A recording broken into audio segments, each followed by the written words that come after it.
మన inner peace YouTube ఛానల్లో awareness, ఎరిక, జాగృతి సెషన్స్లో ఈరోజు ఎపిసోడ్కి మీ అందరికీ స్వాగతం అండి. లాస్ట్ ఎపిసోడ్ని మనం ఎలా క్లోజ్ చేశాము? హెరాక్లిటిస్ మానవుని యొక్క లోతైన సమస్యని ఎత్తి చూపించారు అని చెప్పుకున్నాం. ఆ సమస్య ఏమిటి? మానవుడు మేల్కొని ఉన్నప్పుడు కూడా గాఢ నిద్రలో ఉంటున్నాడన్న విషయాన్ని ఆయన ఎత్తి చూపించారు అని చెప్పుకున్నాం కదా. అంటే మనం నిద్రపోతున్నప్పుడు నిద్రపోతాం, కానీ మనం మేల్కొన్నప్పుడు కూడా నిద్రపోతూనే ఉన్నాం. మరి దీని అర్థం ఏమిటి? బుద్ధుడు, జీసస్ కూడా ఇట్లాగే చెప్పారు. అంటే మనం కళ్ళు వెడల్పుగా తెరిచి మేల్కొన్నట్లు కనిపిస్తున్నాం, కానీ అది ఒక కనిపించడానికి మాత్రమే. మన లోపలి లోతుల్లో నిద్ర అనేది, అంటే అవేర్నెస్ లేకపోవడం అనేది ఎడతెరిపి లేకుండా సాగిపోతుంది. ఇప్పుడు ఇక్కడ కూడా మనం లోపల కలలు కంటూనే ఉన్నాం. నేను చెప్తూ ఉన్నాను, మీరు వింటూ ఉన్నారు, కానీ మన లోపల రకరకాల కలలు, ఆలోచనలు పుడుతూనే ఉంటాయి. 1001 ఆలోచనలు కొనసాగుతూ ఉంటాయి. మనకు ఏం జరుగుతుందో అన్న ఎరుక లేదు. మనం ఏం చేస్తున్నామో అన్న స్పృహ మనకు ఉండటం లేదు. మనం ఎవరమో అన్న ఎరుక కూడా మనకు ఉండటం లేదు. మనం నిద్రలో మనుష్యులు కదిలినట్లుగా నడుస్తున్నాం. నిద్రలో నడిచే వ్యాధి ఉంటుంది కదా, ఆ వ్యాధి ఉన్నవారు నిద్రలో అటు ఇటు నడిచి ఏదో ఇది అది చేసి తర్వాత మళ్ళీ వాళ్ళు నిద్రలోకి వెళ్ళిపోతారు. చాలామంది రాత్రిళ్ళు వారి ప్రక్కలపై నుంచి లేచి కళ్ళు తెరిచి నడుస్తారు. వారు నడిచి తలుపు తీసుకొని వెళ్తారు, కానీ దాని గురించి వారికి ఏమీ తెలియదు. వారు వంటింట్లోకి వెళ్ళి ఏదో ఒకటి తిని మళ్ళీ వెనక్కి తిరిగి వచ్చి మంచం ఎక్కి పడుకుంటారు. ఒకవేళ ఉదయం వారిని దీని గురించి అడిగామనుకోండి, వారికి ఆ విషయం ఏమీ తెలియదు. లాస్ట్కి ఒకవేళ వారు జ్ఞాపకం తెచ్చుకోవడానికి ప్రయత్నిస్తే వారికి రాత్రి ఓ కల వచ్చినట్లు, ఆ కలలో వారు మేల్కొని వంటింట్లోకి వెళ్ళినట్లు గుర్తొస్తుంది. కానీ చివరికి అది ఒక కల మాత్రమే అయినా అది కూడా గుర్తుంచుకోవడం కష్టతరమే వాళ్ళకి. చాలామంది చాలా నేరాలు చేస్తూ ఉంటారు కదా. చాలామంది హంతకులు న్యాయస్థానంలో వారికి ఏమీ తెలియదని, వారు అలాంటి పని చేసినట్లే గుర్తులేదని చెప్తూ ఉంటారు. వారు న్యాయస్థానాన్ని మోసం చేస్తున్నారని కాదు అక్కడ. వారు అలా మోసం చెయ్యట్లేదు. ఇప్పుడు మానసిక తత్వవేత్తలు అలా వారు మోసం చెయ్యట్లేదని తెలుసుకున్నారు. ఎందుకని? వారు అబద్ధాలు ఆడట్లేదు, వారు బొత్తిగా సత్యం పలుకుతున్నారు. వారు హత్య చేశారు, కానీ వారు గాఢ నిద్రలో ఉన్నప్పుడు కలలో జరిగినట్లు జరిగిందా హత్య. మామూలు నిద్ర కంటే ఈ నిద్ర ఇంకా ఎక్కువ లోతుగా ఉంటుంది కదా. ఈ నిద్ర తాగిన వారికి వచ్చే మత్తు లాంటిదనమాట. మనం కొంత కదులుతాం, కొంత అవి ఇవి చేస్తాం, కొంత తెలుస్తూ ఉంటుంది, కానీ త్రాగిన వారి మత్తులో తెలిసినట్టుగా అనమాట. సరిగ్గా ఏం జరిగిందో మనకేం తెలియదు.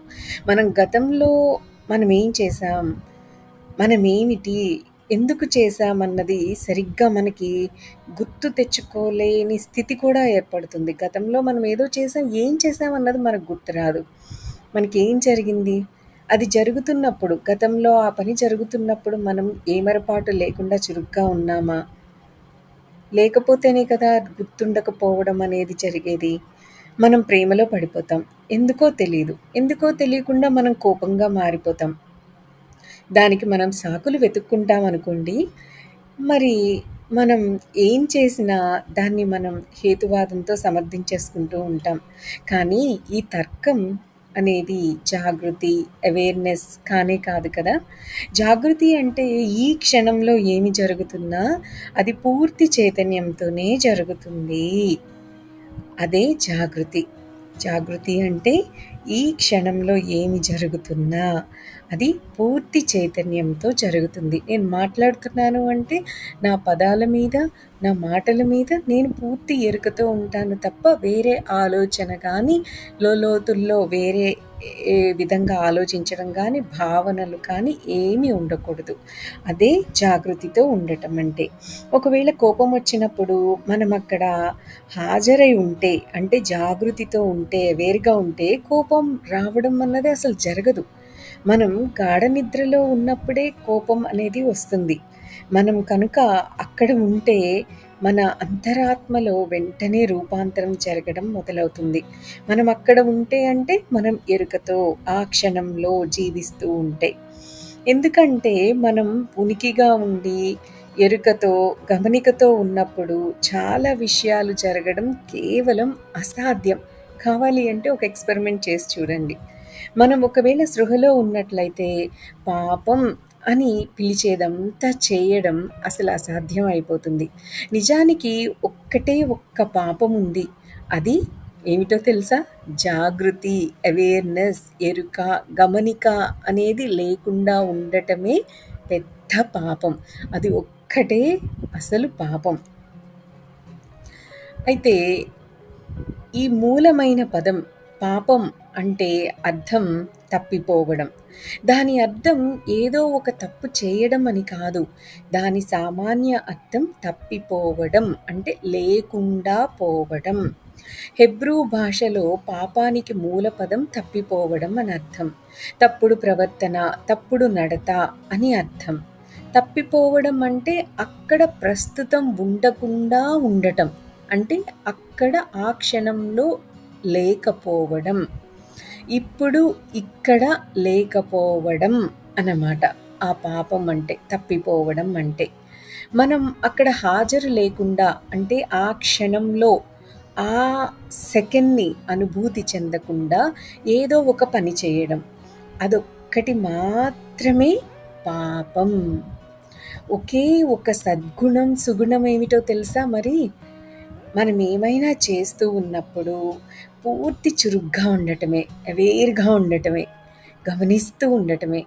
అదే సద్గుణం, సుగుణం. మరి పాపం అంటే ఏమిటో, సద్గుణం, సుగుణం అంటే ఏమిటో ఇప్పుడు క్లారిటీ వచ్చింది కదా మనకి. సో, ఈ సద్గుణం, సుగుణం అంటే ఆ క్షణంలో మనమేమి చేస్తున్నా దాని మీదే పూర్తి చురుగ్గా అంటే అవేర్‌గా గమనిస్తూ, పరిశీలిస్తూ, ఎరుకతో ఉండటం. దీన్నే గుర్జీఫ్ తనను తాను గుర్తుంచుకోవడం అని అంటారు. బుద్ధుడు దీన్ని సరైన, పూర్తి అయిన మనస్సుతో ఉండటం అని అంటారు. జిడ్డు కృష్ణమూర్తి దీన్ని జాగృతి అని అంటారు. కబీర్ దీన్నే సురతి అని అంటారు. అంటే అక్కడ ఉండటమే అని దానర్థం అన్నమాట. సో, అదొక్కటే అవసరం కావాలి. మరి మనకింకేమీ అక్కర్లేదు. అదొక్కటే అవసరం అన్న జ్ఞానం మనకి కలగాలి. మరి ఇంకేమీ మార్చాల్సిన అవసరం లేదు. ఒకవేళ మనం మారడానికి ప్రయత్నించినా మనం మారలేము. మనం మనలో చాలా విషయాలని మార్చడానికి ప్రయత్నిస్తూనే ఉంటాం. అలా ప్రయత్నించడంలో మనం గెలుపు పొందామా? ఒకసారి ఆలోచించండి. ఎన్నిసార్లు మనం మళ్ళీ కోపం తెచ్చుకోకూడదని నిర్ణయించుకుంటాం. మరి మన నిర్ణయం ఏమైంది? ఆ క్షణం వచ్చినప్పుడు మనం అదే బోనులో మళ్ళీ పడిపోతూ ఉంటాం కదా! మనకు కోపం వస్తుంది. కోపం పోయాక మళ్ళీ బాధపడతాం, పశ్చాత్తాపపడతాం. ఇది చుట్టూ అలా మళ్ళీ మళ్ళీ తిరుగుతూ ఉండే వలయంలో చిక్కుకుపోవడం లాంటిది. గుడి గుడి గుంజం గుండారామం అనే సామెతలా అవుతుంది. మనం కోపం తెచ్చుకుంటాం, మళ్ళీ పశ్చాత్తాపపడతాం, మళ్ళీ మనం కోపం తెచ్చుకోవడానికి సిద్ధమైపోతూ ఉంటాం. గుర్తుంచుకోవాల్సిన విషయం ఏమిటి అంటే పశ్చాత్తాపపడినప్పుడు కూడా మనం అక్కడ హాజరుగా ఉండము. ఎరుకతో, గమనికతో, పరిశీలనతో అవేర్‌గా లేనప్పుడు మాత్రమే పశ్చాత్తాపపడటం అనేది జరుగుతుంది. అందుకే ఎరుక లేదు అంటే అది పాపం కదా! సో, పాపంలో ఆ పశ్చాత్తాపం కూడా ఒక భాగమే అయిపోతుందన్నమాట. అందువల్లనే దీనివల్ల ఏం జరగదు. పశ్చాత్తాపపడటం వల్ల ఎటువంటి లాభం ఉండదు. మనం అలా ప్రయత్నిస్తూనే ఉంటాం. మనం చాలా నిర్ణయాలు తీసుకుంటూనే ఉంటాం. మనం చాలా ప్రమాణాలు చేస్తూనే ఉంటాం. కానీ ఏమీ జరగదు. మనం ఎలా ఉన్నామో అలాగే ఉంటాం. మనం పుట్టినప్పుడు ఎలా ఉన్నామో అచ్చం అలాగే ఉంటాం. ఓ పిసరంత మార్పు కూడా మనలో రాదు. మనం ప్రయత్నించలేదని కాదు అక్కడ. మనం అలా ప్రయత్నిస్తూనే ఉంటాం. కానీ మనం ఆ ప్రయత్నంలో ఫెయిల్ అవుతూ ఉంటాం. ఎందుకు అంటే ఇక్కడ ప్రయత్నం అన్నది ప్రశ్న కాదు. కావాల్సిందేంటి? ఇంకా ఎక్కువ ప్రయత్నం వలన కూడా మనకక్కడ ఎటువంటి సహాయం జరగదు. ఇది ఏమరపాటు లేకుండా చురుగ్గా ఉండటమనే ప్రశ్న. అంతేకానీ ప్రయత్నానికి సంబంధించిన విషయం కాదు అంటారు ఓషో. అర్థమైంది కదా! మనం ఎంత ప్రయత్నించినా అది చేంజ్ అవ్వట్లేదు అంటే అక్కడ ప్రయత్నం కాదు కావలసింది. మనం అవేర్‌గా ఉండటం, చురుగ్గా ఉండటం, గమనిస్తూ ఉండటం, పరిశీలిస్తూ ఉండటం, మనల్ని మనం ఎరుకతో అవేర్‌గా గమనిస్తూ ఉండటం అన్నది చాలా ఇంపార్టెంట్. అలా గమనించినప్పుడే మనల్ని మనం చక్కగా మార్చుకోగలం. మనం చేసే ప్రయత్నాల వల్ల మాత్రమే మనం మారాలి అంటే అది సాధ్యం కాని విషయం. అదే చెప్తున్నారు ఓషో ఇక్కడ. మరి ఈరోజు చెప్పిన మనం డిస్కస్ చేసుకున్న వాటి గురించి ఒకసారి ఆలోచించండి. సో, మనల్ని మనం కూడా నిజాయితీగా గమనించుకుందాం. ఏమి చేంజ్ చేసుకోవాలి అన్నది మనకే తెలుస్తుంది. సో, ఆ చేంజెస్‌ని చక్కగా చేసుకుంటూ మన జీవితాన్ని మనం అద్భుతంగా మార్చేసుకుందాం. దట్స్ ఆల్ ఫర్ టుడే అండి. Have a great day. Thank you. Thank you. Thank you.